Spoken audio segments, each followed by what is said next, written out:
أعوذ بالله من الشيطان الرجيم بسم الله الرحمن الرحيم والعصر إن الإنسان لفي خسر إلا الذين آمنوا وعملوا الصالحات وتواصوا بالحق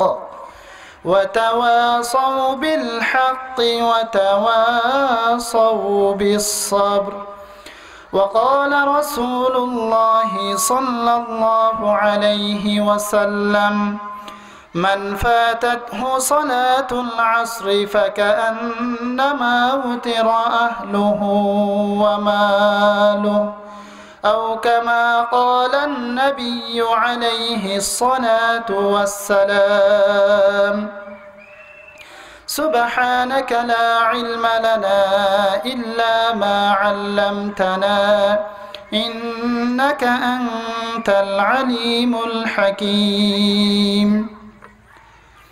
আলহামদুলিল্লাহ কক্সবাজার সদর উপজেলার অন্তর্গত পিএমখালী দক্ষিণ দিকপাড়া ইসলামী সমাজ কল্যাণ পরিষদের উদ্যোগে 21তম ঐতিহাসিক তাফসিরুল কোরআন মাহফিলের সম্মানিত মুহতারাম সভাপতি, উপস্থিত অত্র এলাকার সম্মানিত মুরব্বিয়ানে কিরাম, দিন দরদি ইসলাম প্রিয়, কোরআন প্রিয় তৌহিদি জনতা, পর্দার আড়ালের সম্মানিত মা এবং বোনেরা, আসসালামু আলাইকুম ওয়া রাহমাতুল্লাহি ওয়া বারাকাতুহু। আল্লাহ তাআলা দরবারে শুকরিয়া আদায় করছি যে আল্লাহ তাআলা কঠিন পরিস্থিতির মধ্য দিয়ে কোরআনে হাকিমের আয়োজন করা, কোরআন হাকিমের শোনার ব্যবস্থা করা আল্লাহ তাআলা তৌফিক দিয়েছেন। আল্লাহ তাআলার দরবারে শুকরিয়া আদায় করছি, আলহামদুলিল্লাহ। সাথে সাথে ওইসব ভাইদেরকে মোবারকবাদ জানাচ্ছি যারা অক্লান্ত পরিশ্রমের মাধ্যমে কোরআনের একটা মাহফিল প্রতি বছরের ন্যায় এবছর আমাদেরকে উপহার দিয়েছেন। আল্লাহ তাআলা সেসব ভাইদেরকে ইসলামের জন্য কবুল করুন এবং প্রত্যেককে ইসলামের মুজাহিদ হিসেবে আল্লাহ তাআলা কবুল করুন। আমরা সবাই বলি আমিন। সম্মানিত উপস্থিতি, প্রত্যেক বছর আমাদের এলাকার মধ্যে একটা তাফসিরুল কোরআন মাহফিল হয়। এই মাহফিলের মধ্যে আমরা মাইকের আওয়াজ শুনি, কিন্তু মাহফিলে এসে সরাসরি কোরআন হাদিসের আলোচনা আমরা শুনি না। আমি আশা করব সবাই মাহফিলে এসে পেন্ডস্থলে বসে কোরআন এবং হাদিসের আলোচনা মন ভরে শ্রবণ করবে ইনশাআল্লাহ। সম্মানিত উপস্থিতি, আমি আপনাদের সামনে কোরআনে হাকিম থেকে একটি সূরা তেলাওয়াত করেছি। যে সূরাটা আমরা সবাই জানি, সেই সূরাটা হচ্ছে সূরাতুল আসর। যদিও এই সূরাটা খুবই ছোট, কিন্তু আল্লাহ তাআলা এই ছোট্ট সূরার ভিতরে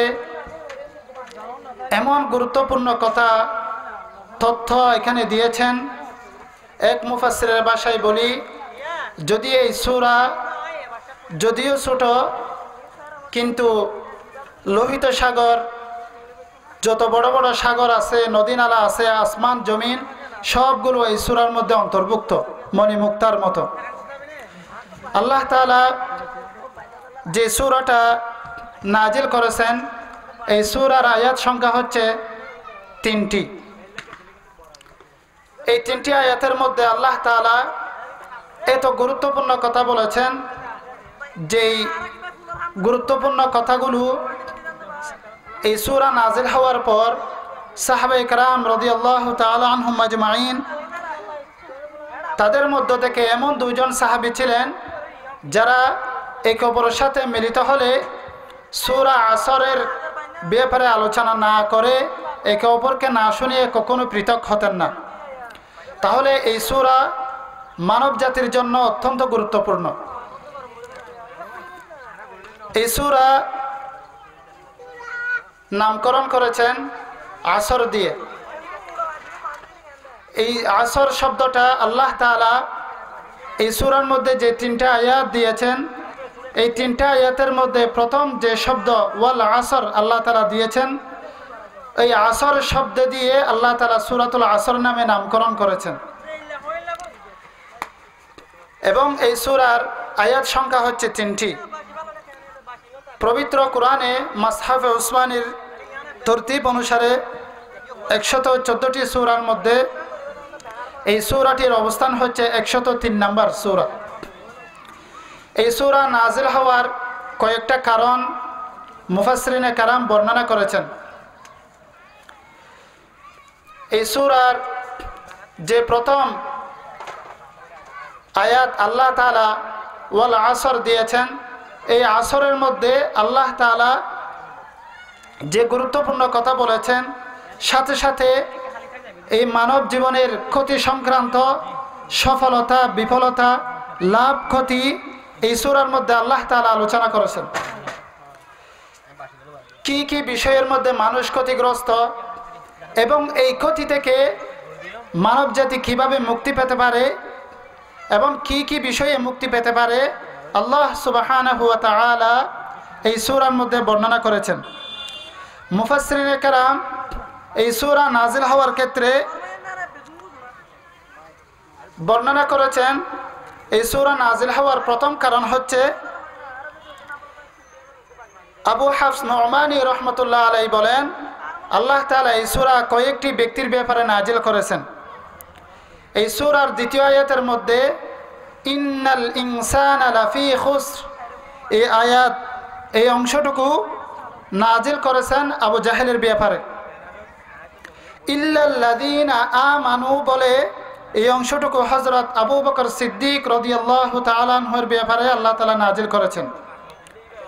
ওয়া আমিলুস সালিহাত বলে হযরত উমর রাদিয়াল্লাহু তাআলা আনহুর ব্যাপারে। ওয়া তাওয়াসাউ বিল হক হযরত উসমান রাদিয়াল্লাহু তাআলা আনহুর ব্যাপারে।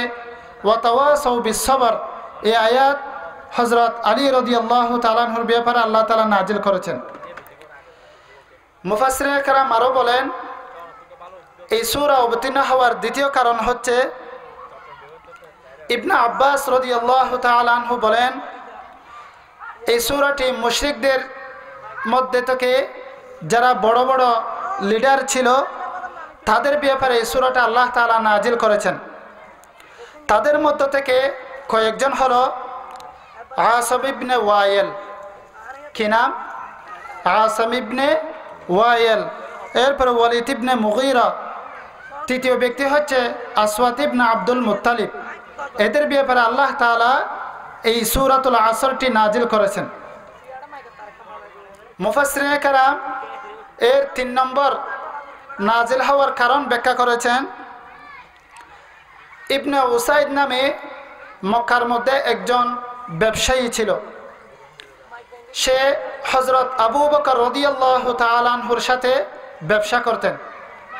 আর ওই সময়ের মধ্যে হযরত আবু বকর রাদিয়াল্লাহু তাআলা আন সবচাইতে শীর্ষ ব্যবসায়ীদের মধ্যে থেকে তিনি একজন ছিলেন এবং তার ব্যবসায়িক পার্টনার হিসেবে ইবনে উসাইদ নামক এক ব্যক্তি তার ব্যবসায়িক পার্টনার ছিলেন। যখন আল্লাহ রাসূল সাল্লাল্লাহু আলাইহি ওয়াসাল্লাম ইসলামের দাওয়াত দিচ্ছিলেন, তখন হযরত আবু বকর রাদিয়াল্লাহু তাআলা আন আল্লাহ রাসূলের দাওয়াত কবুল করে সেই ইসলামের দিকে মনোনিবেশ করেন, ইসলামের কাজের মধ্যে সময় দিচ্ছিলেন। এই সময় দেওয়ার কারণে হযরত আবু বকর রাদিয়াল্লাহু তাআলা আনহু তার ব্যবসার মধ্যে তেমন সময় দিতে না পারায় সে তার ব্যবসার মধ্যে তেমন লাভবান হচ্ছে না। এটা যখন তার ব্যবসায়িক পার্টনার ইবনে উসাইদ নামক যে ব্যক্তি ছিল সে বলতেছে, হযরত আবু বকর রাদিয়াল্লাহু তাআলা আনহুকে বললেন, হে আবু বকর, আমি দেখতে পাচ্ছি তুমি মুহাম্মদ সাল্লাল্লাহু আলাইহি ওয়াসাল্লাম যে আনিত ধর্ম তুমি গ্রহণ করেছ, যে ইসলাম তুমি গ্রহণ করেছ, এই ইসলাম গ্রহণ করার কারণে তোমার ব্যবসার মধ্যে তুমি ক্ষতির মধ্যে লিপ্ত হচ্ছ। নাউজুবিল্লাহি মিন যালিক। তখন এই কথা বলার পর হযরত আবু বকর রাদিয়াল্লাহু তাআলা আনহু বলেন, হে উসাইদ, তুমি যে কথাটা বলছো সেই হিসেবে তুমি মনে করছো তুমি চালাক, আমি বেকুফ, কিন্তু আমি যে ধর্ম গ্রহণ করেছি, যে ইসলাম আমি গ্রহণ করেছি, আমি ক্ষতি হয় নাই, বরং আমি দুনিয়া এবং আখিরাত উভয়টার মধ্যে আমি লাভবান হয়েছি। সুবহানাল্লাহ। কিভাবে? এই ইসলাম গ্রহণ করার কারণে আল্লাহ তাআলা আমাকে দুনিয়াতেও সম্মানিত করেছেন, আখিরাতেও সম্মানিত করবেন ইনশাআল্লাহ। এবং আল্লাহ তাআলা এর প্রতিদান দুনিয়াতে এবং আখিরাতে উভয় জগতে আল্লাহ তাআলা দান করবেন। সুবহানাল্লাহ। তখন এই কথা বলার পর আল্লাহ তাআলা ইন্নাল ইনসানা লাফি খুসর, মানব জাতি ক্ষতিগ্রস্তের মধ্যে আছে, সে আয়াতটা এই সূরার মধ্যে আল্লাহ তাআলা নাজিল করেছেন।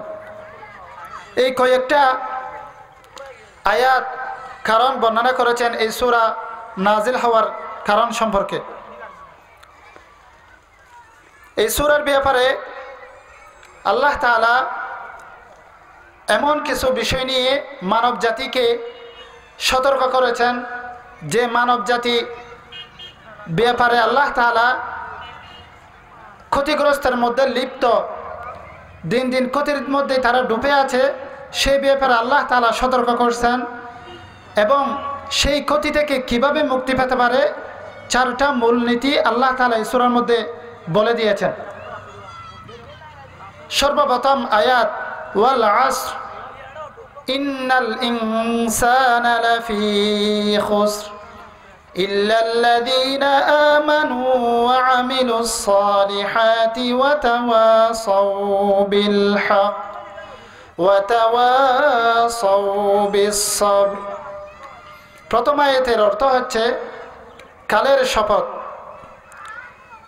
ইন্নাল ইনসানা লাফি খুসর, সমস্ত মানব জাতি ক্ষতিগ্রস্তের মধ্যে, ইল্লাল্লাযীনা আমানু, সেই সব ব্যক্তি ব্যতীত যারা ঈমান এনেছে, ওয়া আমিলুস সালিহাত, এবং সৎ কাজ করেছে, ওয়া তাওয়াসাউ বিল হক, পরস্পর পরস্পরকে হকের উপদেশ দিয়েছে, ওয়া তাওয়াসাউ বিস সবর, পরস্পর পরস্পরকে ধৈর্যের উপদেশ দিয়েছে। এই সূরার সরল অনুবাদ। এরপরে ব্যাখ্যা। প্রথম আয়াতে আল্লাহ তাআলা ওয়াল আসর বলে, আসর শব্দের পূর্বে একটা ওয়াও আল্লাহ তাআলা ব্যবহার করেছেন। আরবি গ্রামার অনুযায়ী এই ওয়াওটা হচ্ছে ওয়াউল কসম, অর্থাৎ শপথ করেছেন আল্লাহ তাআলা, যুগের শপথ করেছেন। আমরা সাধারণত জানি কোনো একটা বিষয় যদি গুরুত্বপূর্ণ হয় বা কোনো একটা কথা বিশ্বাস করানোর জন্যে যখন আমরা কথাটা বলি, সেই কথা যদি কেউ বিশ্বাস না করে তখন আমরা আল্লাহ তাআলার নামে শপথ করি। কিভাবে শপথ করি? ওয়াল্লাহি, বিল্লাহি, এভাবে আমরা আল্লাহর কসম এইভাবে বলে আমরা শপথ করি। কিন্তু আল্লাহ সুবহানাহু ওয়া তাআলা ওয়াল আসর বলে কালের শপথ করেছেন, সময়ের শপথ করেছেন।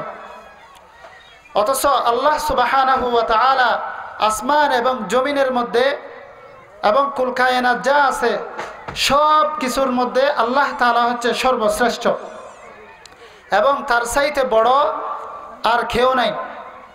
তিনি সময়কে সৃষ্টি করেছেন, মানব জাতিকে সৃষ্টি করেছেন, আসমান এবং জমিন যা কিছু আছে সব কিছু আল্লাহ তাআলা সৃষ্টি করেছেন, সব কিছু তার নিয়ন্ত্রণের মধ্যে। তো তিনি কেন এই সময়ের, যে সময়টা তিনি নিজেই সৃষ্টি করেছেন, ওই সময়টার ব্যাপারে তিনি নিজেই কেন শপথ করেছেন?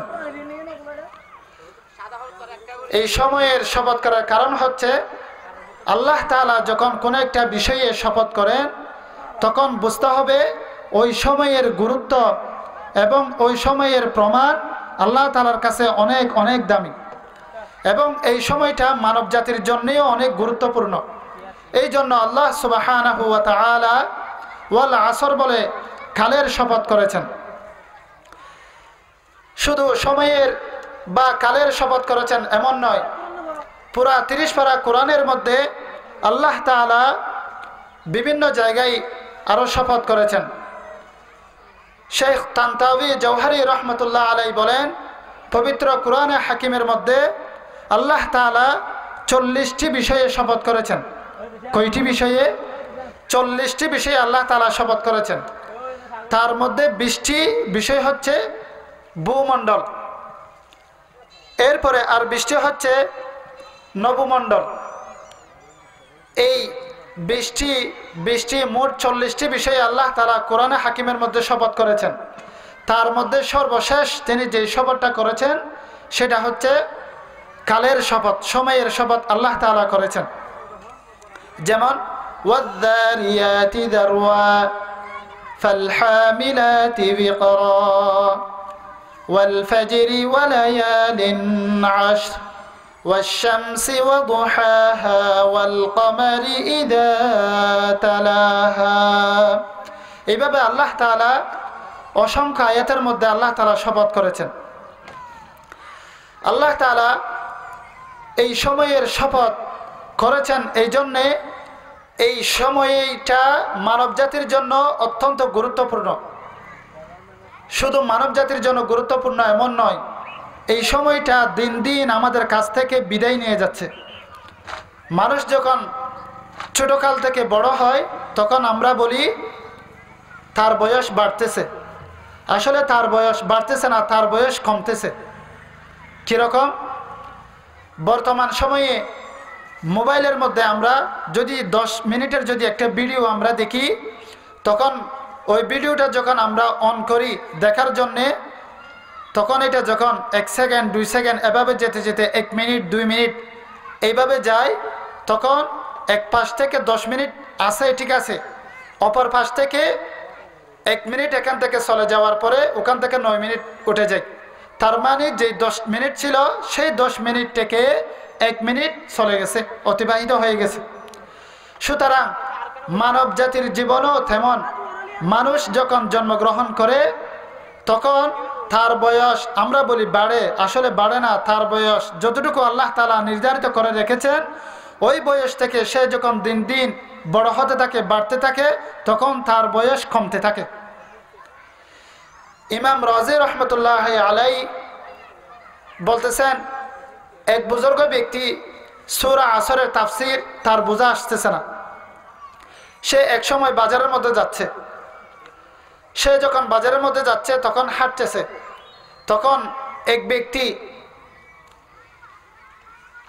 ব্যক্তি বলতেছে, কেউ কি আছো, আমাকে একটু রহম করো। ইরহামু মাইয়াযাবু রাসু মালিহি, তোমরা ওই ব্যক্তির প্রতি রহম করো যার পুঁজি মুহূর্তের মধ্যে শেষ হয়ে যাচ্ছে। এই কথা বলার পরে সে বারবার বলতেছে এই কথাটা, ওই ব্যক্তির প্রতি রহম করো যার পুঁজি শেষ হয়ে যাচ্ছে, ওই ব্যক্তির প্রতি রহম করো যার পুঁজি শেষ হয়ে যাচ্ছে। এই কথা বলার পর তখন ওই বুজুর্গ ব্যক্তির কানে এই আওয়াজটা পৌঁছেছে। তখন ওই ব্যক্তি বলতেছে কিভাবে তার পুঁজি শেষ হয়ে যাচ্ছে এবং তাকে রহম করার জন্য সে বলতেছে। তখন ওই বুজুর্গ ব্যক্তি, যে ব্যক্তি আওয়াজ করতেছে রহম করো বলে, তার কাছে আমি গেলাম। যাওয়ার পরে সে দেখতেছে যে ব্যক্তি বলতেছে ওই ব্যক্তির প্রতি রহম করো যার পুঁজি শেষ হয়ে যাচ্ছে, নিঃশেষ হয়ে যাচ্ছে। তখন আমি তাকে দেখলাম সে একজন বরফ বিক্রেতা। সে একজন কি বিক্রেতা? বরফ বিক্রেতা। তখন আমি চিন্তা করলাম তাকে কিভাবে রহম করব। সে বলতেছে, আমি যেই পুঁজি নিয়ে ব্যবসাটা শুরু করছি বরফের, ওই বরফ দিন দিন আস্তে আস্তে গলে যাচ্ছে। তো গলে যাওয়ার কারণে এই বরফের যে মূল্য নির্ধারিত ছিল, যেই পুঁজি আমি পাবো বিক্রি করে, এটা যখন দিন দিন ক্ষয় হয়ে যাচ্ছে, তাহলে তার ওজন থেকে কমে যাওয়ার কারণে আমি তার যথাযথ পুঁজি আমি পাবো না। এই জন্য আমি বলতেছি ইরহামু মাইয়াযুবু রাসু মালিহি, সেই ব্যক্তির প্রতি রহম করো যে ব্যক্তির মাল দিন দিন কি হয়ে যাচ্ছে, শেষ হয়ে যাচ্ছে, সেই ব্যক্তির প্রতি রহম করো। তখন ওই বুজুর্গ ব্যক্তি বলতেছে, এই কথা শোনার পরে সূরা আসরের তাফসীর আমার বোঝা এসেছে। সুবহানাল্লাহ। কীরকম? আল্লাহ তাআলা মানব জাতিকে সৃষ্টি করেছেন। এই মানব জাতিকে আল্লাহ তাআলা আল্লাহ সুবহানাহু ওয়া তাআলা একটা 60-70 বছরের একটা হায়াত মানব জাতির জন্য আল্লাহ তাআলা রিজার্ভ করে রেখেছেন। একটা নির্ধারিত সময় মানব জাতির জন্য নির্ধারিত করে রেখেছেন।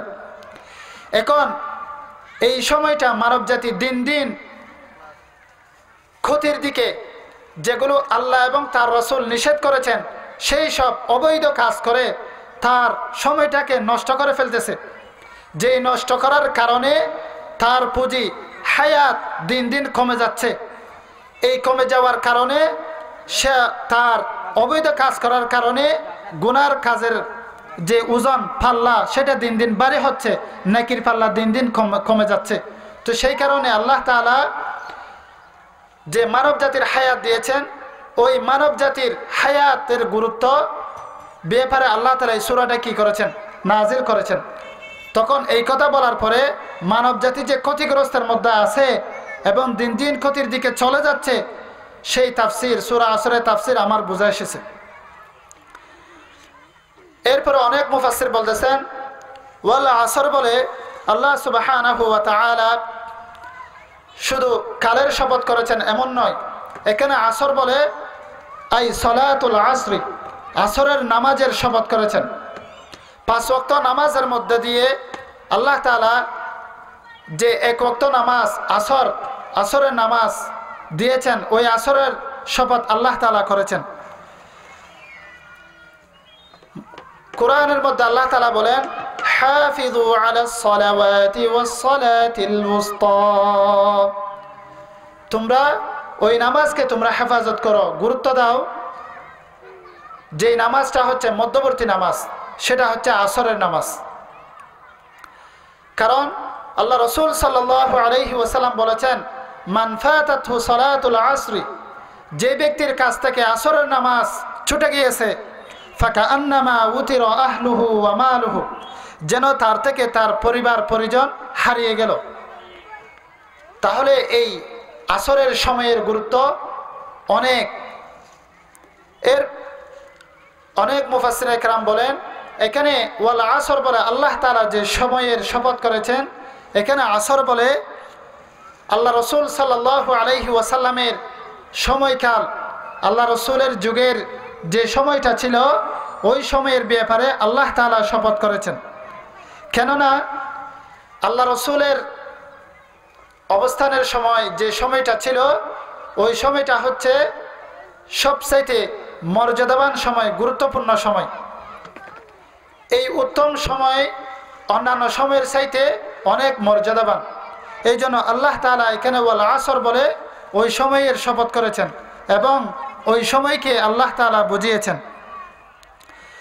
এরপরে মুফাসসিরে কেরাম বলেন এখানে আল্লাহ তাআলা ওয়াল আসর বলে শপথ করেছেন, এখানে এই শপথের অর্থ হচ্ছে আল্লাহ রাসূলের সময়ের শপথ তো করেছেন, সাথে সাথে ওই সময়ের মধ্যে যারা উম্মত ছিল বা তার যত উম্মত আসবে ওই উম্মতের শপথ আল্লাহ তাআলা করেছেন।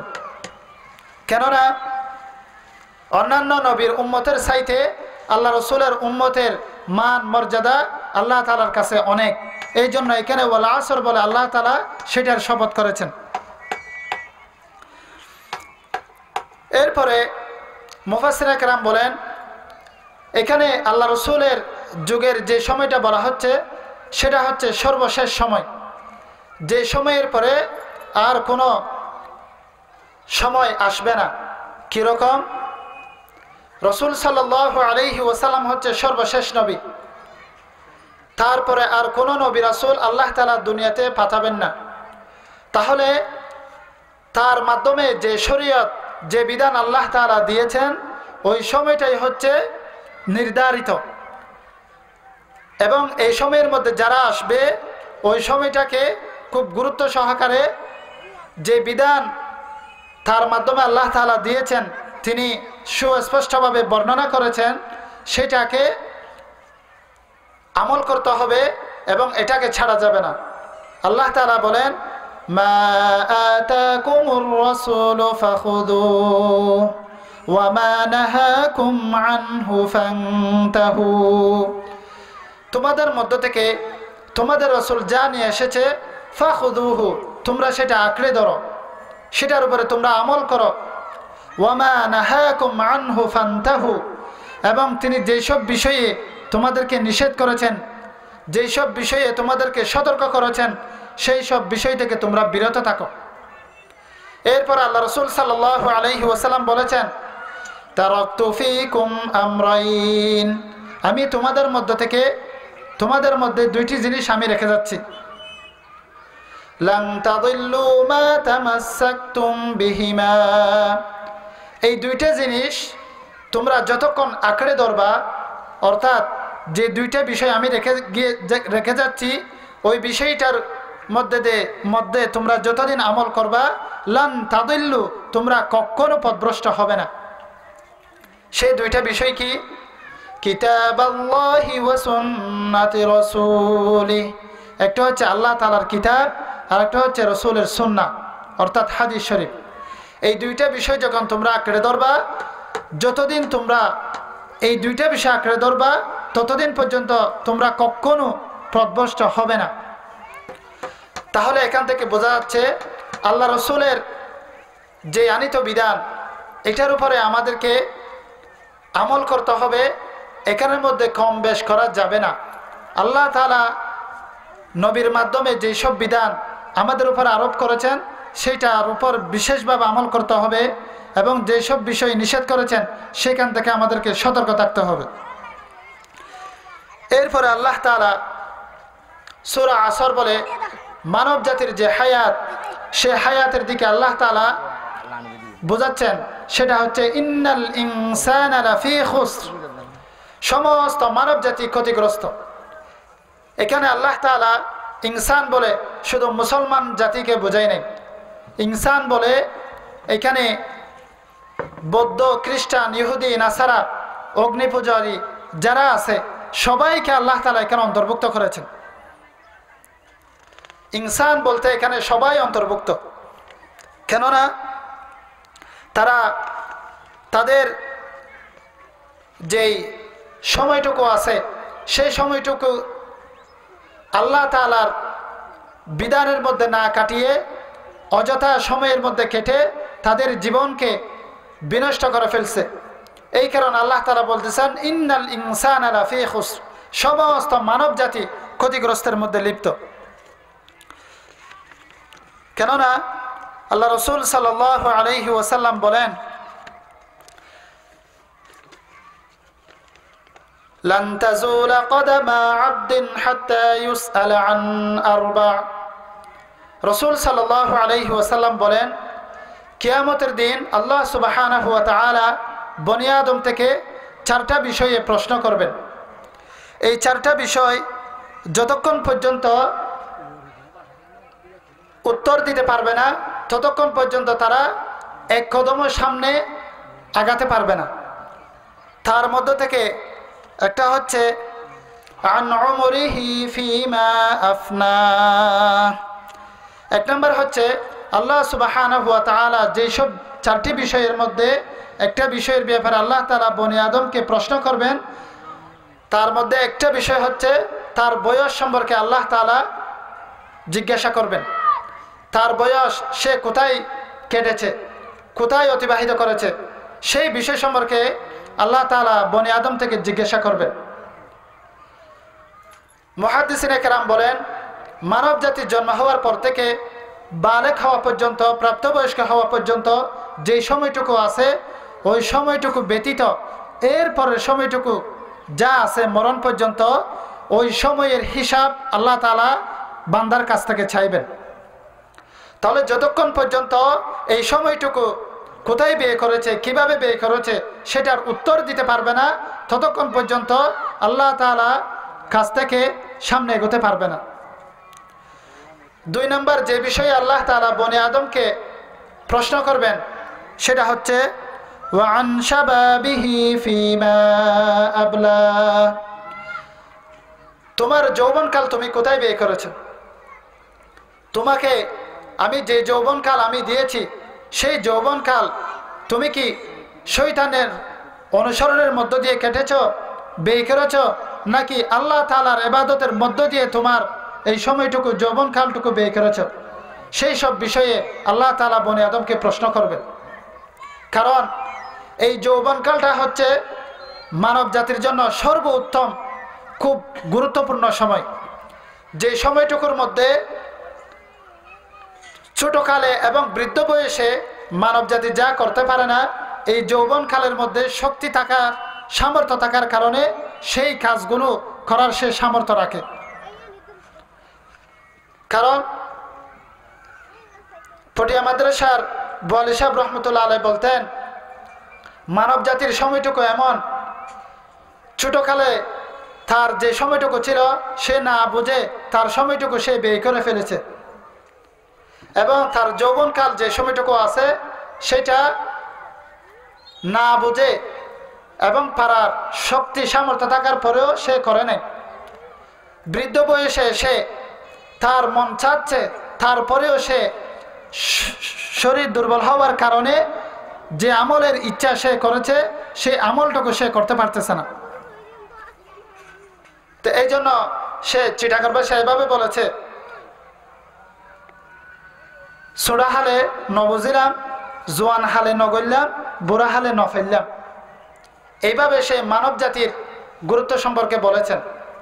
এই যৌবনকাল অযথা সময়ের মধ্যে আমরা দিন দিন ব্যয় করতেছি।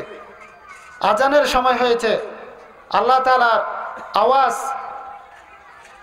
আমাদের মুসলমানদের কানের মধ্যে পৌঁছতেছে, তারপরেও আমরা খেলা দেখে অযথা সময় নষ্ট আমরা করতেছি। এই যে সময়টুকু আমরা ব্যয় করতেছি, যে সময়টুকু আল্লাহ সুবহানাহু ওয়া তাআলা মানব জাতিকে ৬০-৭০ বছরের যে হায়াত দিয়েছে, ওই হায়াত থেকে তার সময়টুকু চলে যাচ্ছে। তো এখন যে সময়টুকু সে চলে নষ্ট করতেছে, এই ব্যাপারে যখন আল্লাহ তাআলা জিজ্ঞাসা করবেন, তাহলে তার উত্তর আল্লাহ তাআলার কাছে সে কিভাবে দিবে? এবং তার কাছে এই সময়ের হিসাব সে এমনভাবে নষ্ট করতেছে, সে বিভিন্ন অনুসারী যারা আছে, ইহুদি খ্রিস্টান খেলোয়াড় যারা আছে, তাদের নাম তাদের মতো হওয়ার সে চেষ্টা করছে। রাসূল সাল্লাল্লাহু আলাইহি ওয়াসাল্লাম বলতেছেন, মান তাশাব্বাহা বিকওমিন ফাহুয়া মিনহুম। কোনো ব্যক্তি যদি কোনো একটা জাতির সাদৃশ্য অবলম্বন করে, কোনো জাতি যেই রকম আচার ব্যবহার করে সেই রকম অনুসরণ যদি কোনো ব্যক্তি করে, ফাহুয়া মিনহুম, তাহলে কিয়ামতের দিন সে ওই দলের অন্তর্ভুক্ত হবে। এখন আমি যদি সালমান খানকে অনুসরণ করি, তাহলে আমি মুসলমানের সন্তান হয়েও আমার হাসর নসর হবে ওই সালমান খানের সাথে। আমি যদি ইহুদি খ্রিস্টান যারা আছে তাদের দলকে যদি আমি সাপোর্ট করি, তাদের অনুসারী হওয়ার যদি আমি চেষ্টা করি, তাহলে কিয়ামতের দিন তাদের দলের অনুসারীতা আমি হবই। তখন আল্লাহ রসুলকে আমি কিভাবে মুখ দেখাবো? তখন আল্লাহ রসুল সাল্লাল্লাহু আলাইহি ওয়াসাল্লাম যখন হাউজে কাউসারের পানি তার উম্মতদেরকে পান করাবেন, তখন কিছু উম্মত আসবে হাউজে কাউসারের পানি পান করার জন্য আল্লাহ রসুলের হাতের মোবারক থেকে। তখন সাথে সাথে আল্লাহ তাআলার পক্ষ থেকে একটা পর্দা পড়ে যাবে। তখন আল্লাহ রসুল সাল্লাল্লাহু আলাইহি ওয়াসাল্লাম বলবেন, ইয়া আল্লাহ, যেসব বান্দা হাউজে কাউসারের পানি পান করার জন্য আমার কাছে আসছে তারা তো আমার উম্মত, আপনি তাদের এবং আমার মাঝে পর্দা কেন ফেলে দিলেন? যাই পর্দার কারণে আমি তাদেরকে হাউজে কাউসারের পানি পান করাতে সক্ষম হচ্ছে না। তখন আল্লাহ তাআলা বলবেন, হে নবী, তারা আপনার উম্মত ঠিক আছে, কিন্তু তারা আপনার উম্মত হওয়া সত্ত্বেও তারা আপনাকে অনুসরণ করে নাই, কোরআনকে অনুসরণ করে নাই, হাদিসকে অনুসরণ করে নাই। তারা অনুসরণ করেছে ইহুদি খ্রিস্টান যারা আছে তাদেরই অনুসরণ করেছে, যেটা আপনার বিপরীত, কোরআন হাদিসের বিপরীত। এই জন্য আপনি তাদেরকে হাউজে কাউসারে পানি পান করাতে পারবেন না। তখন আল্লাহ রসুল সাল্লাল্লাহু আলাইহি ওয়াসাল্লাম তাদের উদ্দেশ্যে বলবেন, সুহকান সুহকান লিমান গায়্যারা বা'দি। তোমরা আমার কাছ থেকে দূর হয়ে যাও, তোমরা আমার কাছ থেকে সরে যাও। তোমরা, আমি দুনিয়া থেকে চলে আসার পরে তোমরা আমার যে বিধান আমি নিয়ে এসেছি আল্লাহ তাআলার পক্ষ থেকে, আল্লাহ তাআলা আমাকে যে বিধান দিয়েছে ওই বিধান তোমরা আমার পরে তোমরা পরিবর্তন করে ফেলেছো। তোমরা সেই সব মানুষের কাছে যাও যাদের অনুসরণ তোমরা করেছিলে। তো এখন আমি মুসলমানের সন্তান হয়েও আমার হাসর নসর যদি নবীর সাথে না হয়, ইহুদি খ্রিস্টান বৌদ্ধ মুসলিম যারা আছে তাদের সাথে যদি হয়, তাহলে আমি মুসলমানের সন্তান দাবি করব, কিন্তু নবীর উম্মত বলে দাবি কিভাবে আমি করতে পারি? এই জন্য যে সময়টুকু আল্লাহ তাআলা দিয়েছেন এই সময়ের গুরুত্ব কোরআন এবং সুন্নাহ অনুযায়ী দিয়ে নিজের আমলকে মজবুত করে জান্নাতে যাওয়ার উপযোগী আমরা করি। এখন আল্লাহ সুবহানাহু ওয়া তাআলা সমস্ত মানবজাতি ক্ষতিগ্রস্তের মধ্যে আছে। সেই ক্ষতি থেকে বাঁচার জন্য 4টি বিষয় আল্লাহ তাআলা বর্ণনা করেছেন। এরপরে অন্য হাদিসের মধ্যে আল্লাহ রাসূল সাল্লাল্লাহু আলাইহি ওয়াসাল্লাম বলেছেন যে 4টি বিষয়ের মধ্যে 2টি বিষয় গিয়েছে। একটা হচ্ছে মানুষের বয়স সম্পর্কে আল্লাহ তাআলা জিজ্ঞাসা করবেন। 2 নম্বর বিষয় হচ্ছে তার যৌবনকাল সম্পর্কে, সে কোথায় ব্যয় করেছে, কিভাবে ব্যয় করেছে সেটা জিজ্ঞাসা করবেন। 3 নম্বর জিজ্ঞাসা করবেন ওয়ান মালিহি মিন আইনা ইকতাসাবাহু ওয়া ফিমা আনফাকতাহু, তুমি জীবনযাপন করার জন্য যে সম্পদ তুমি ব্যয় করেছ সেটা কোত্থেকে তুমি ব্যয় করেছ এবং কিভাবে ব্যয় করেছ। ওয়া ফিমা আনফাকতাহু, এবং তুমি যে অর্জনগুলো তুমি করেছ সম্পদ, সেই সম্পদ তুমি কোথায় ব্যয় করেছ সেটা আল্লাহ তাআলা বনি আদমের কাছ থেকে জিজ্ঞাসা করবেন। এখন এই সম্পদ যদি ভালো কাজের জন্য যদি ব্যয় করি, যেমন মাহফিল ধর্মীয় প্রতিষ্ঠান যা আছে ধর্মীয় কাজের মধ্যে যদি আমরা যদি ব্যয় করি, তাহলে এটার তো প্রতিদান আছেই, এবং তার বিপরীতে যদি খারাপ কাজের মধ্যে যদি আমরা ব্যয় করে থাকি, তাহলে সেটার হিসাব আল্লাহ তাআলার কাছ থেকে নিবেন, আমাদের কাছ থেকে নিবেন এবং তাকে দিতেই হবে। তাহলে এখন বোঝা যায় বিভিন্ন খেলার জন্য যে আয়োজন হয় এটার মধ্যে আমরা টাকা পয়সা দিই, পাশাপাশি যে অনুষ্ঠানগুলো হয় কোরআনের মাহফিলের জন্য যখন একটা ধার্য করা হয়, এটাও আমাদের দেওয়ার জন্য এটা আমাদের কাছে অনেক বড় হয়ে যায়। তো এই জন্য আল্লাহ রসুল বলেন 3 নম্বর যে বিষয়ে আল্লাহ রসুল সাল্লাল্লাহু আলাইহি ওয়াসাল্লাম বলেছেন আল্লাহ তাআলা তার বান্দাদের কাছ থেকে জিজ্ঞাসা করবেন, সেটা হচ্ছে তার সম্পদ উপার্জন, সে কিভাবে উপার্জন করেছে এবং সেই সম্পদটা কোথায় ব্যয় করেছে। 4 নম্বর হচ্ছে ওয়ান ইলমিহি মাযা আমিলা ফিহি, এবং বনি আদম যে জ্ঞান অর্জন করেছে সেই জ্ঞান কোত্থেকে অর্জন করেছে এবং সেই জ্ঞান অনুযায়ী সে কতটুকু আমল করেছে সেটা ব্যাপারে আল্লাহ তাআলা জিজ্ঞাসা করবে। অন্য হাদিসের মধ্যে আল্লাহ রাসূল সাল্লাল্লাহু আলাইহি ওয়াসাল্লাম বলেন ইগতানিম খামসান ক্বাবলা খামসিন, 5টা বিষয় এমন আছে যে 5টা বিষয় হারিয়ে যাওয়ার পূর্বে তোমরা সেই 5টা বিষয়কে গুরুত্ব দাও, গনিমত মনে করো, গুরুত্ব মনে করো।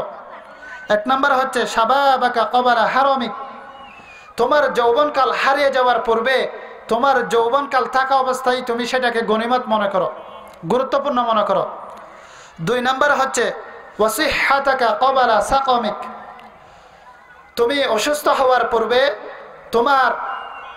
তোমাকে আল্লাহ তাআলা যে সুস্থতা দিয়েছেন সেই সুস্থতাকে তুমি কাজে লাগাও।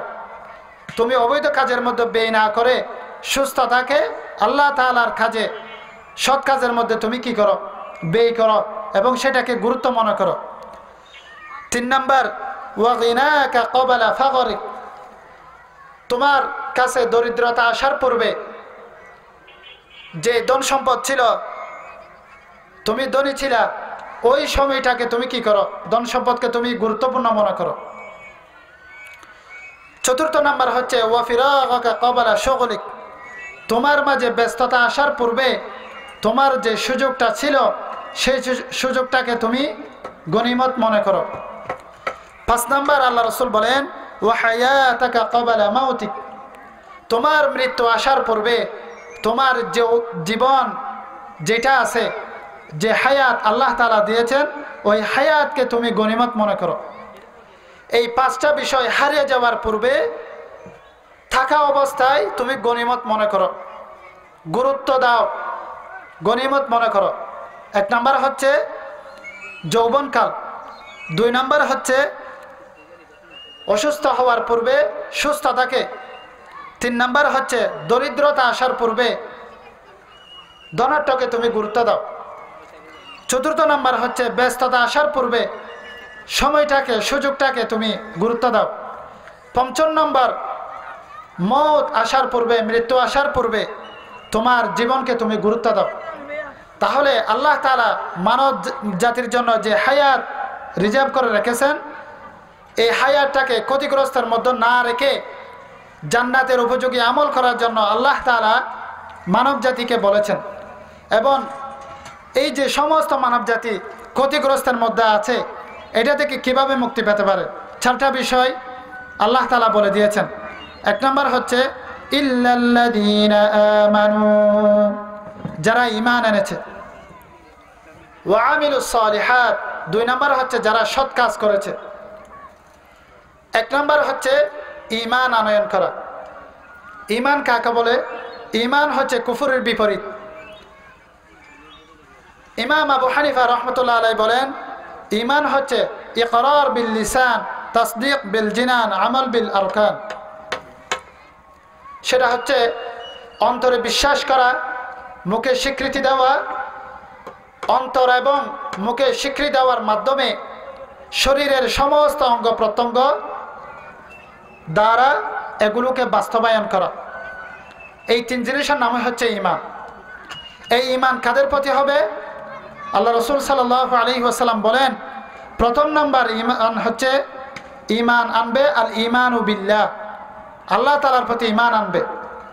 এরপরে ওয়া মালাইকাতিহি ওয়া কুতুবিহি ওয়া রাসূলিহি ওয়াল ইয়াউমিল আখির ওয়াল কদরি খাইরিহি ওয়া শাররিহি মিনাল্লাহি তাআলা ওয়াল বা'থি বা'দাল মাউত। 1ম নাম্বার হচ্ছে আল্লাহর উপর ঈমান আনতে হবে। 2 নাম্বার হচ্ছে তার ফেরেশতা, যত ফেরেশতা আল্লাহ তাআলা সৃষ্টি করেছেন সব ফেরেশতার উপর ঈমান আনতে হবে। এরপরে কিতাব সমূহের উপর, রসুল সমূহের উপরে, এবং আল্লাহ তাআলার পক্ষ থেকে মানব জাতির জন্য যত ভালো মন্দ আছে, মৃত্যুর পরে যে সময়টুকু হবে আখিরাত, সেটার প্রতি ঈমান আনতে হবে। এই ঈমান যে 3টে বিষয় ইমাম আবু হানিফা রাহমাতুল্লাহ আলাইহি বলেছেন, অন্তরে বিশ্বাস করতে হবে, মুখে স্বীকৃতি দিতে হবে, শরীরের সমস্ত অঙ্গ প্রত্যঙ্গের মাধ্যমে সেটাকে বাস্তবায়ন করতে হবে। এই 3 জিনিসের সমন্বয়ের নাম হচ্ছে ঈমান। এই ঈমানের মধ্যে 2টাকে বাদ দিয়ে বা 1টাকে বাদ দিয়ে আর 2টা গ্রহণ করা, বা 2টাকে বাদ দিয়ে যে কোনো একটাকে গ্রহণ করা, সেটা হবে না। মুখে স্বীকৃতিও দিতে হবে, অন্তরে বিশ্বাস করতে হবে, শরীরের সমস্ত অঙ্গ প্রত্যঙ্গ দিয়ে সেটাকে বাস্তবায়ন করতে হবে। এটা নাম হচ্ছে ঈমান। এরপরে ঈমান আনার পরে তার দ্বিতীয় কাজ আল্লাহ তাআলা বলেন ওয়া আমিলুস সালিহাত, সৎ কাজ করতে হবে। সৎ কাজটা কি? ওয়াল্লাযীনা আমানু ওয়া আমিলুস সালিহাতি উলাইকা আসহাবুল জান্নাহ, যারা আল্লাহর প্রতি ঈমান আনার পরে আল্লাহর আনিত বিধান সেটার পরে ঈমান আনবে এবং সাথে সাথে আমল করবে, নিজের ব্যক্তিগত জীবনে, পারিবারিক জীবনে, সামাজিক জীবনে, রাষ্ট্রীয় জীবনে, রাজনৈতিক জীবনে বাস্তবায়ন করার চেষ্টা করবে, এবং তার অনুকরণটা হবে কোরআন এবং সুন্নাহ অনুযায়ী। সবগুলো হচ্ছে ওয়া আমিলুস সালিহাতের মধ্যে অন্তর্ভুক্ত। এবং ঈমান আনয়ন করার পরে যে সৎ কাজগুলো করবে, তখন তার কাজগুলো যখন কোরআন সুন্নাহ অনুযায়ী হবে, তখন সে ঈমানের স্বাদ বুঝতে পারবে। রাসূল সাল্লাল্লাহু আলাইহি ওয়াসাল্লাম বলেছেন, যার মধ্যে 3টে বিষয় থাকবে সে ঈমানের স্বাদ গ্রহণ করবে। 1 নম্বর হচ্ছে মান কানা আল্লাহু ওয়া রাসূলুহু আহাব্বা ইলাইহি মিম্মা সিওয়াহুমা, যে ব্যক্তি ঈমানের স্বাদ পাবে তার কাছে প্রথম যে বৈশিষ্ট্যটা থাকবে সেটা হচ্ছে তার কাছে আল্লাহ এবং তার রাসূল সব কিছুর চাইতে আল্লাহ এবং তার রাসূলই অধিক প্রিয়। সে আল্লাহ রাসূলকে ভালোবাসবে, তার পরিবার পরিজন ধন সম্পদ যা আছে সব কিছুর চাইতে আল্লাহ এবং তার রাসূলকে অধিক ভালোবাসবে। সে যখন আল্লাহ এবং তার রাসূলকে ভালোবাসবে তখন সে ঈমানের স্বাদ সে পাবে। 2 নম্বর হচ্ছে ওয়ামান আহাব্বা আবাদান লা ইউহিব্বুহু ইল্লা লিল্লাহ। সে যখন কোনো বান্দাকে ভালোবাসবে তার ভালোবাসাটা দুনিয়ার কোনো উদ্দেশ্যের জন্য নয়, ইল্লা লিল্লাহ, একমাত্র আল্লাহ তাআলার উদ্দেশ্যের জন্য সে ভালোবাসবে। তখন সে ঈমানের স্বাদ তার মধ্যে পাওয়া যাবে। 3 নম্বর হচ্ছে ওয়ামান ইয়াকরাহু আন ইয়াউদা ফিল কুফরি বা'দা আন আনকাযাহু আল্লাহু মিন। যে ব্যক্তি আগে কুফরের অবস্থায় ছিল, এরপরে ঈমান এনেছে, ঈমান আনার পরে পুনরায় আবার কুফরের দিকে ফিরে যাওয়াকে তার কাছে অপছন্দ হয়, সে ঘৃণা করে। কি রকম ঘৃণা করে? কামা ইয়াকরাহু আন ইউলকা ফিন্নার। কোনো ব্যক্তিকে যখন আগুনে নিক্ষেপ করা হয় সে সেটা যখন অপছন্দ করে, ঠিক 3 নম্বর ব্যক্তির বৈশিষ্ট্য হচ্ছে সে আগে কুফরিতে ছিল, ঈমান এনেছে, এখন ঈমান আনার পরে আবার কুফরিতে যাওয়াকে সেইভাবে সে অপছন্দ করে, ঘৃণা করে। তাহলে যার মধ্যে এই 3টা বিষয় পাওয়া যাবে, বৈশিষ্ট্যগুলো পাওয়া যাবে, সে অবশ্যই অবশ্যই ঈমানের স্বাদ পাবে। এরপর আল্লাহ রাসূল সাল্লাল্লাহু আলাইহি ওয়াসাল্লাম অন্য হাদিসের মধ্যে বলেন আজাবাল লিআমরিল মুমিন। যারা ঈমান আনবে তাদেরকে মুমিন বলা হয়। অর্থাৎ যারা ঈমান আনবে তাদের সবগুলো বিষয় আশ্চর্য ধরনের। আজাবাল লিআমরিল মুমিন, যারা মুমিন আছে তাদের বিষয়গুলো হচ্ছে খুবই আশ্চর্য ধরনের, খুবই বিস্ময়কর। ইন্না আমরাহু কুল্লাহু লাহু খায়র। তাদের সব বিষয়গুলো আশ্চর্য ধরনের, ঠিক আছে, কিন্তু প্রত্যেক বিষয়ের মধ্যে তাদের জন্য কল্যাণ নিহিত। সুবহানাল্লাহ। অর্থাৎ সব কিছুর মধ্যে সব অন্তর্ভুক্ত। ওয়ালাইসা যালিকা লিআহাদিন ইল্লা লিল মুমিন। শুধু তাদের প্রত্যেক বিষয়ের মধ্যে কল্যাণ আছে, এটা শুধু অন্যদের জন্য নয়, ইল্লা লিল মুমিন, যারা মুমিন আছে তাদের জন্য। কি রকম? ইন আসাবাতহু সাররা শাকারা ফাকানা খায়রাল লাহ। যখন তার কাছে কোনো সুসংবাদ আসে তখন সাররা, সে আনন্দিত হয়, শাকারা, তখন সে আল্লাহ তাআলার শুকরিয়া আদায় করে, ফাকানা খায়রাল লাহ, তখন এই শুকরিয়া আদায় করার মধ্য দিয়ে তার মধ্যে সওয়াব অন্তর্ভুক্ত, অর্থাৎ তার আমলনামায় আল্লাহ তাআলা সওয়াব লিখে দেন। তাহলে ফাকানা খায়রাল লাহ, সেটা তার জন্য কল্যাণকর। ওয়া ইন আসাবাতহু দাররা। আর মুমিন ব্যক্তির কাছে যখন কোনো মুসিবত আসে, কোনো দুঃখ কষ্ট আপতিত হয়, কোনো অসুখের মধ্যে বা কোনো একটা মুসিবতের মধ্যে সে যখন পড়ে, সবার সে তখন ধৈর্য ধারণ করে, ফাকানা খায়রাল লাহ, তার মধ্যেও এই ধৈর্য ধারণের কারণে তার মধ্যে কল্যাণ নিহিত আছে। সুবহানাল্লাহ। তো এই জন্য আল্লাহ রাসূল সাল্লাল্লাহু আলাইহি ওয়াসাল্লাম বলেন মুমিনদের সমস্ত কাজ, প্রত্যেক কাজ আশ্চর্য ধরনের। এই যে বিষয়গুলো আছে সেই সব বিষয়ের মধ্যে কুল্লাহু লাহু খায়র, সব বিষয়ের মধ্যে কল্যাণ নিহিত। এবং তার কাছে যখন কোনো একটা আনন্দের সংবাদ আসবে, সে যখন কোনো একটা বিষয় অর্জন করবে, তখন সে আল্লাহ তাআলার শুকরিয়া আদায় করে।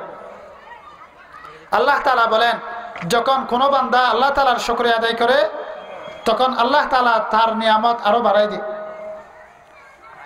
আর যে ব্যক্তি আল্লাহ তাআলার নিয়ামতের নাশুকরিয়া করে তখন আল্লাহ তাআলা তার নিয়ামত কমাই দেয়, তার জন্য আযাবের ব্যবস্থা করে দেয়। তো এই জন্য মুমিন যখন কোনো একটা বিষয় অর্জন করে, সুসংবাদ সে যখন পায়, তখন আল্লাহ তাআলার শুকরিয়া আদায় করে। আল্লাহ রাসূল বলেন ফাকানা খায়রাল লাহ, তার মধ্যে শুকরিয়া আদায় করার মধ্যে কল্যাণ নিহিত। ওয়াইনা সাবাতু দাররা। যখন মুমিনদের উপরে যখন কোনো মুসিবত আসে, এই ঈমানের উপর চলতে গিয়ে তার উপর যখন কঠিন মুসিবত আসে, সবার, তখন সে সেটার উপর ধৈর্য ধারণ করে।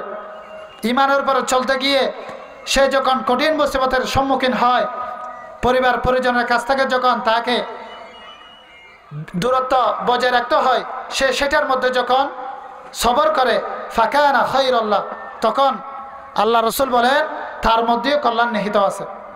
এই জন্য সব কিছু মুমিনদের কাজ ঈমান আনার পরে সব কিছু ওয়ামিলুস সালিহাত সৎ কাজের মধ্যে অন্তর্ভুক্ত। এই দুইটা বিষয় হচ্ছে ব্যক্তিগত, আর যে দুইটা বিষয় মানবজাতি ক্ষতিগ্রস্ত থেকে বাঁচবে সেটা হচ্ছে সামাজিকগত বিষয়। 3 নম্বর বিষয় সেটা হচ্ছে ওয়াতাওয়াসাউ বিল হক। সর্বপ্রথম সে নিজেই ঈমান আনবে, সৎ কাজ করবে। এরপরে ওয়াতাওয়াসাউ বিল হক, ঈমান আনার পরে সৎ কাজ করার পরে পরস্পরকে হকের কি দিবে, উপদেশ দিবে। এই হকের উপদেশ সে যখন দিবে এটা হচ্ছে সামাজিকগতভাবে, সে শুধু নিজের মধ্যে অন্তর্ভুক্ত করবে না। কারণ হক যখন উপদেশ দিবে তখন এই হক 2 ধরনের হয়ে থাকে।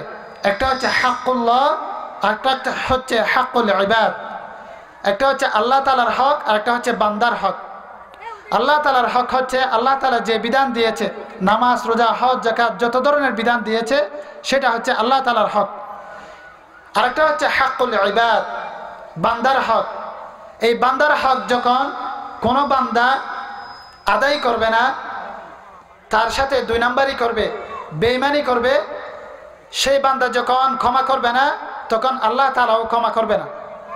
আমি যত আমল করি না কেন, সামান্য বিষয়ে যদি আমি বান্দার হক যদি খেয়ে থাকি, নিজের মধ্যে যদি অন্তর্ভুক্ত করে রাখি, এটা আমি জানি, তারপরেও আমি সেটা করতেছি, তাহলে আমি যত আমল করি না কেন এটার ব্যাপারেও আল্লাহ তাআলার কাছে আমাকে ধরা খেতে হবে। হযরত মুআজ ইবনে জাবাল রাদিয়াল্লাহু তাআলা আনহু আল্লাহর রাসূল বলেন, ইয়া মুআজ হাল তাদরি হাক্কুল্লাহি আলা ইবাদি, তুমি কি জানো বান্দার উপরে আল্লাহ তাআলার হক কি? ওয়া মা হাক্কুল ইবাদি আলা আল্লাহ, এবং বান্দার উপরে আল্লাহ তাআলার হক কি? কুলতু, মুআজ ইবনে জাবাল বলেন, আল্লাহু ওয়া রাসূলুহু আ'লাম, এইসব বিষয়ে আল্লাহ এবং তার রাসূলই ভালো জানেন। ক্বালা, তখন আল্লাহ রাসূল বলেন, ফাইন্না হাক্কাল্লাহি আলাল ইবাদি আন ইয়া'বুদুহু ওয়া লা ইউশরিকু বিহি শাইআ। আল্লাহর উপরে বান্দার হক হচ্ছে আল্লাহ তাআলার ইবাদত করা এবং কোন একটা বিষয়ে আল্লাহ তাআলার সাথে শরীক না করা, সেটা হচ্ছে আল্লাহর উপরে বান্দার হক। আর ওয়া হাক্কুল ইবাদি আলাল্লাহ, আল্লাহ তাআলার উপরে বান্দার হক হচ্ছে আন ইউআযযিবা মান লা ইউশরিকা বিহি শাইআ, সে যদি আল্লাহ তাআলার সাথে শরীক না করে তাহলে আল্লাহ তাআলা ওই বান্দাকে শাস্তি না দেওয়া, এটা হচ্ছে বান্দা আল্লাহর উপরে বান্দার হক। তাহলে এই হক 2 ধরনের হয়ে থাকে, একটা হচ্ছে আল্লাহ তাআলার হক, আর একটা হচ্ছে বান্দার হক। এরপরে যারা মুমিন হবে তাদের বৈশিষ্ট্যের মধ্যে একটা 6টা বৈশিষ্ট্য আল্লাহ রাসূল বর্ণনা করেছেন। একটা হচ্ছে ইয়াউদুহু ইদা মারিদ, সময় যেহেতু সংক্ষিপ্ত এই জন্য আমি শুধু মূল পয়েন্টগুলো বলে শেষ করছি। যারা মুমিন হবে তাদের বৈশিষ্ট্য হচ্ছে, একটা মুমিন আরেকটা মুমিনের যে 6টা হক রয়েছে তার মধ্যে প্রথম নাম্বার হক হচ্ছে ইয়াউদুহু ইদা মারিদ, যখন কোনো বান্দা কোনো মুমিন অসুস্থ হবে তার সেবা করবে, তাকে দেখতে যাবে। ওয়ায়াশহাদুহু ইদা মাতা, 2 নাম্বার হচ্ছে ওই মুমিন বান্দা যখন ইন্তেকাল করবে, মারা যাবে, তখন তার জানাজায় উপস্থিত হওয়া। 3 নাম্বার ওয়ায়ুজিবুহু ইদা দাআহু, যখন সে কোনো একটা বিষয়ে আহ্বান করবে তার ডাকে সাড়া দেওয়া। এরপরে 4 নাম্বার হচ্ছে ওয়ায়ুসাল্লিমু আলাইহি ইদা লাকিয়াহু, যখন ওই ব্যক্তির সাথে সাক্ষাৎ হবে তাকে সালাম দিতে হবে। 5 নাম্বার হচ্ছে ওয়ায়ুশাম্মিতুহু ইদা আতাসা, যখন সে হাসি দিবে তখন ওই হাসির জবাব দিতে হবে। 6 নাম্বার ওয়ায়ানসাহু লাহু ইদা গাবা আও শাহিদা, সে যখন উপস্থিত থাকবে অথবা অনুপস্থিত থাকবে তার কল্যাণ কামনা করতে হবে। সামনে থাকলে তার প্রশংসা করবে, সে যখন থাকবে না তখন তার বদনাম করবে, সেটা মুমিনদের বৈশিষ্ট্য নয়।